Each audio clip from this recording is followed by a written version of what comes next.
What's going on, guys? I'm Steve. Welcome back to the channel. Welcome back to another video. If it's your first time stopping by the channel, hit that subscribe button. Trust me, you won't regret it. You're a returning subscriber as always, guys. Welcome back, and I do appreciate the support. Birmingham, Alabama is where we're going with this story right here, and it's about this woman right here who's no longer with us. May she rest in eternal peace. Ladies and gentlemen, the lady you see up here, her name is Aldarthea Burrell. She was 82 years old. And last week, she was sitting outside on her porch when she was struck with a stray bullet in the head and killed. Now, supposedly there was a disturbance down the street or argument ensued. You know how it is. You know the MO. They get to fighting and shooting. And she was killed. Had nothing to do with it. Yet another casualty of the war that's going on in this country with people against each other for no damn reason. Now, news has come out that a 17-year-old boy has been arrested. They had a press conference earlier today out there in Birmingham. And here's the information that you guys might be interested in. It's a damn shame that nowadays you can't even sit on your damn porch without fear or risk of death. Take a look. Well, tonight, the search for answers continues in the death of Aldarthea Burrell. The 82-year-old great-grandmother was killed by a stray bullet last week while she was on her front porch. WVTM 13's Jarvis Robertson live and local from police headquarters in downtown Birmingham tonight. There's now a 5-figure reward in this case, Jarvis. Yeah, Crime Stoppers, they increased that reward to $10,000 in hopes of information leading to an arrest. Now, as you just mentioned, Miss Aldarthea Burrell, she was sitting on her front porch when she was hit by a stray bullet on the night of September 3rd, I should say. That was Wednesday of last week. So right now, the community family, they are desperately searching for answers. Crime Stoppers told me today that every bit of information of what someone may have seen that night could help. They like to say, quote, make a call, make a difference. And that's why they're urging people to come forward along with increasing the amount of the reward money. Now, Birmingham police believe there was an altercation a block away from her home when the shot was fired in the Jones Valley neighborhood. Crime Stoppers, they hope that someone will see this story and come forward with the needed details to help solve the case. We're still wanting the public to send us tips. And you know, somebody knows something. And our system works because we're totally anonymous. You can contact us, leave a tip, and you are totally anonymous. And you may not think that you know much, but perhaps you've heard something, or perhaps you saw a vehicle. Now, I did reach out to BPD today asking if they have identified a suspect or a person of interest, also, and to find out if they've received any tips in this case. The only thing that they would say is that this is an ongoing investigation and that they would provide details or updates as they become available. Reporting live here at police headquarters tonight in Birmingham, I'm Jarvis Robertson, WVTM 13. First of all, good morning, everyone. Thank you all for coming out today to join us for today's press conference. I'm Officer D. Freeman, part of the Birmingham Police Department's Public Information Division, and I'm flanked by Chief Michael Pickett and some of BPD's command staff. On today, you all will hear from Chief of Police Michael Pickett. Without further ado, Chief Michael Pickett, you all.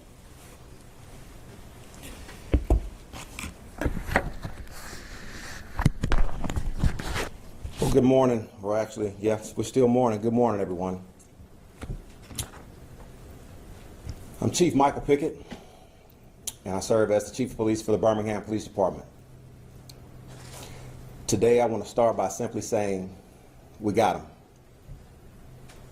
We got him. I'm extremely proud to announce that Birmingham PD has arrested the individual that was responsible for taking the life of Miss Aldarthea Burrell. That person has been charged with capital murder and is currently behind bars at the Jefferson County Jail. If you can recall, on Wednesday, September the 3rd, 2025, this is last Wednesday, at around 7:54 p.m., We received a call that someone had been shot, and our West Precinct officers responded to that location, which was in the 3200 block of Balsam Avenue Southwest. Upon a person shot, when we arrived, we observed an older female laying just inside of her front porch door with a gunshot to the head. We later learned that that was our beloved Miss Burrell. When we started out on this case, to be quite honest, we did not have much. We made sure that our officers canvassed that entire neighborhood, that entire community. We knocked on every door.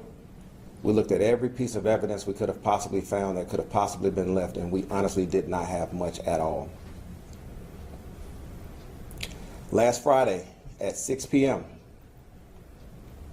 after we went over everything we had over the last 2 days prior, we met right here in this conference room with this leadership team and all of our investigators that were involved, and we went over every piece of this case to see what are we not seeing, what could we find, and we really didn't have much.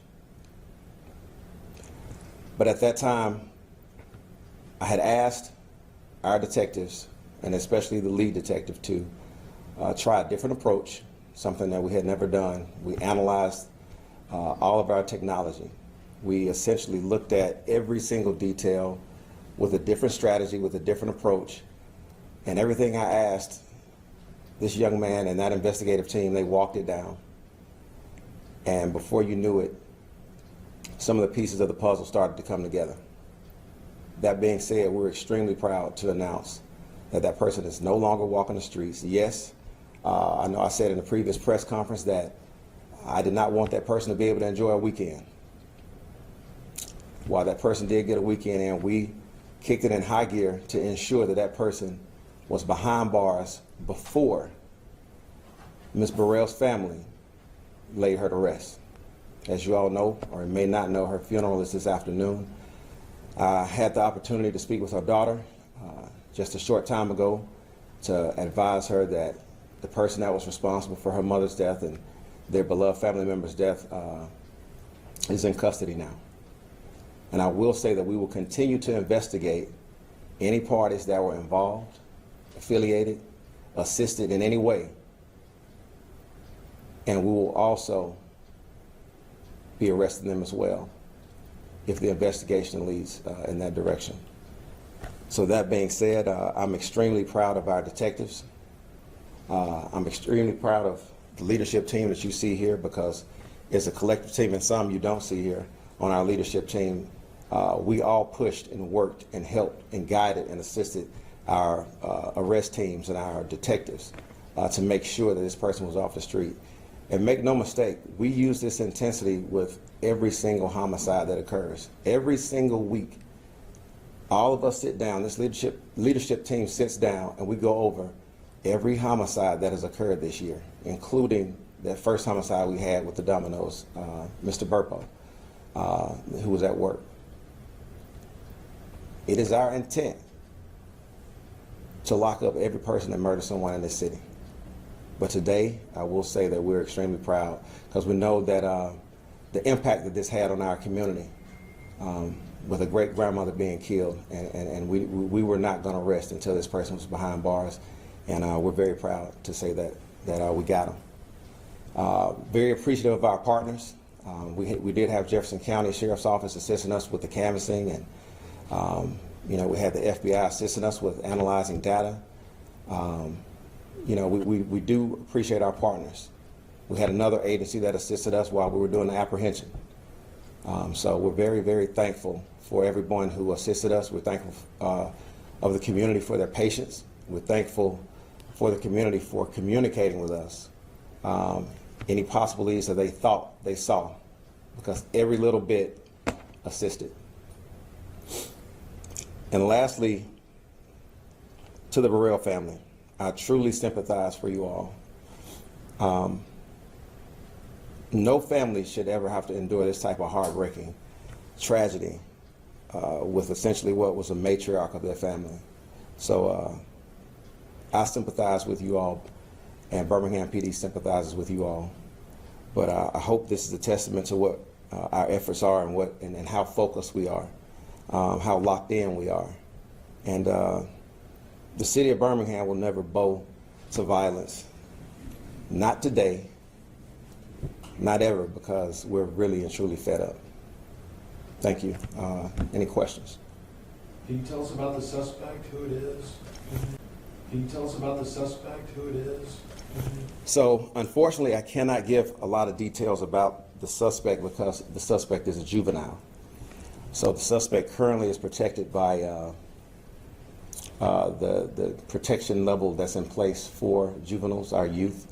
That may be lifted at a later time as it is determined that this person will be charged as an adult for capital murder, but at this time I won't be releasing the details. I will say that the individual was 17 years of age. And any information of why they were shooting, who they were shooting at? Can you tell us, have you formed any sort of stories there?